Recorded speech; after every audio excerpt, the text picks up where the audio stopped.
Collar ಇದ್ದಾರೆ. Hello hello sir, ನಮಸ್ತೆ. ಏನ್ ಹೆಸರು, ಎಲ್ಲಿಂದ ಕರೆ ಮಾಡ್ತಾ ಇದ್ದೀರಾ?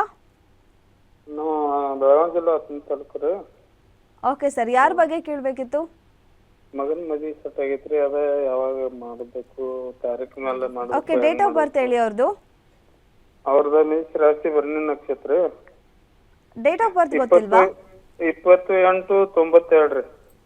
28/92 ಹುಟ್ಟಿದ ಸಮಯ ಬೆಳಿಗ್ಗೆ 3:30 ರೀ. ಬೆಳಗ್ಗೆ 3:30. ಓಕೆ ಸರ್, ಏನ್ ಪ್ರಶ್ನೆ ಇದೆ ಕೇಳಿ. ಅದ ಮದ್ವಿ ಸೆಟ್ ಆಗಿದ್ದಾರೆ, ಯಾವಾಗ ಮಾಡ್ಬೇಕು ಅದ ಗೊತ್ತಾಗುತ್ತೆ.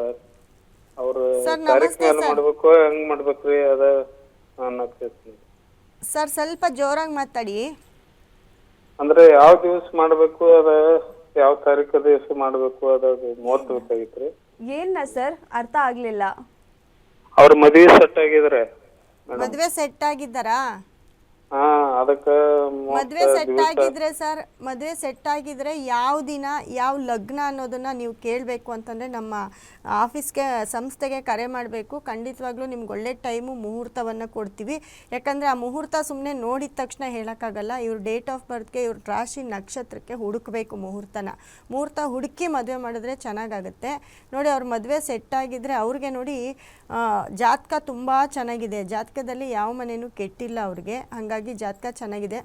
ಆದರೆ ಎಲ್ಲೋ ಒಂದು ಕಡೆ ಅವರ ತಾತ ಅಥವಾ ಅವ್ರ ತಾತನಿಗೆ ಅಥವಾ ಅವ್ರ ತಂದೆಗೆ ಸ್ವಲ್ಪ ತೊಂದರೆ ಅಂತ ಹೇಳುತ್ತೆ. ಯಾಕಂದರೆ ಇವಾಗ ನಡೀತಾ ಇರೋ ಟೈಮು ಅದೇ ರೀತಿ ಇದೆ. ಅದರಲ್ಲೂ ನೋಡಿ 2029ರಿಂದ 2036ವರೆಗೂ ಅವ್ರಿಗೆ ಸ್ವಲ್ಪ ಟೈಮು ಬ್ಯಾಡ್ ಆಗುತ್ತೆ. ಆ ಟೈಮ್ನ ನೋಡ್ಕೋಬೇಕು. ಅದರಲ್ಲಿ ಯಾರಿಗಾದ್ರೂ ಮನೆ ಹಿರಿಯರಿಗೆ ತೊಂದರೆ ಕೊಡೋ ಅಂಥ ಒಂದು ಇದು ತೋರಿಸ್ತಾ ಇದೆ ಅವ್ರ ಜಾತಕದಲ್ಲಿ. ಅದು ಬಿಟ್ಟರೆ ಅವ್ರ ಜಾತಕ ಚೆನ್ನಾಗಿದೆ. ನೀವು ಟೈಮು ಡೇಟು ಬೇಕು ಅಂದರೆ ಸ್ವಲ್ಪ ಟೈಮ್ ತೊಗೊಳುತ್ತೆ. ಅದನ್ನು ನಮ್ಮ ನಂಬರ್ಗೆ ಕರೆ ಮಾಡಿ ತಿಳ್ಕೊಳ್ಬೇಕು. ಹೌದು, ಇಬ್ರು ಜಾತಕನು ನೋಡಿ ಹೇಳ್ಬೇಕಾಗಿರುತ್ತೆ ಅಲ್ವಾ? ಸೊ ಸ್ಕ್ರೀನ್ ಮೇಲೆ ಕಾಣ್ತಿರೋ ನಂಬರ್ಗೆ ಕಾಂಟ್ಯಾಕ್ಟ್ ಮಾಡಿ, ಖಂಡಿತ ನಿಮಗೆ ಒಂದು ಒಳ್ಳೆ ಮುಹೂರ್ತ ಕೊಡ್ತಾರೆ. ಧನ್ಯವಾದ ಸರ್ ಕರೆ ಮಾಡಿದ್ದಕ್ಕೆ. ಮತ್ತೊಬ್ರು ಕಾಲರ್ ಇದ್ದಾರೆ. ಹಲೋ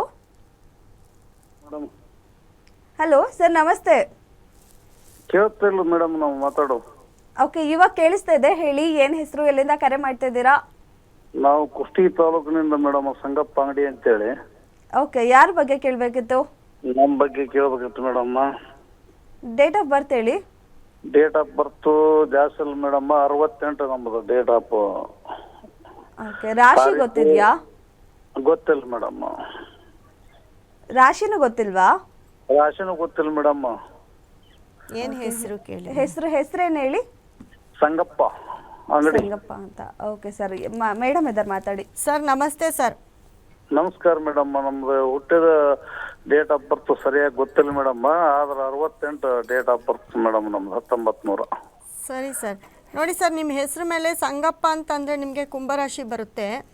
ನಿಮ್ಮ ಹೆಸರು ಮೇಲೆ ನೋಡಿದಾಗ ಕುಂಭರಾಶಿ ಅಂತಂದರೆ ಸರ್, ಕುಂಭರಾಶಿಗೆ ಇಷ್ಟು ದಿನ ಸ್ವಲ್ಪ ಟೈಮ್ ಚೆನ್ನಾಗಿತ್ತು.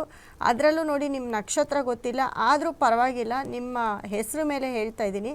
ಕುಂಭರಾಶಿಯವ್ರಿಗೆ ಈಗ ಇವತ್ತಿಂದ ಅಂತ ತಿಳ್ಕೊಳ್ಳಿ, ಇವತ್ತಿಂದ ಸ್ವಲ್ಪ ಟೈಮ್ ಕೆಟ್ಟಿರುತ್ತೆ. ಇವತ್ತಿಂದ 1.5 ತಿಂಗಳು ಅಂದರೆ 48 ದಿನ ಕುಂಭರಾಶಿಯವರು ತುಂಬ ಕೇರ್ಫುಲ್ ಆಗಿರಬೇಕಾಗುತ್ತೆ.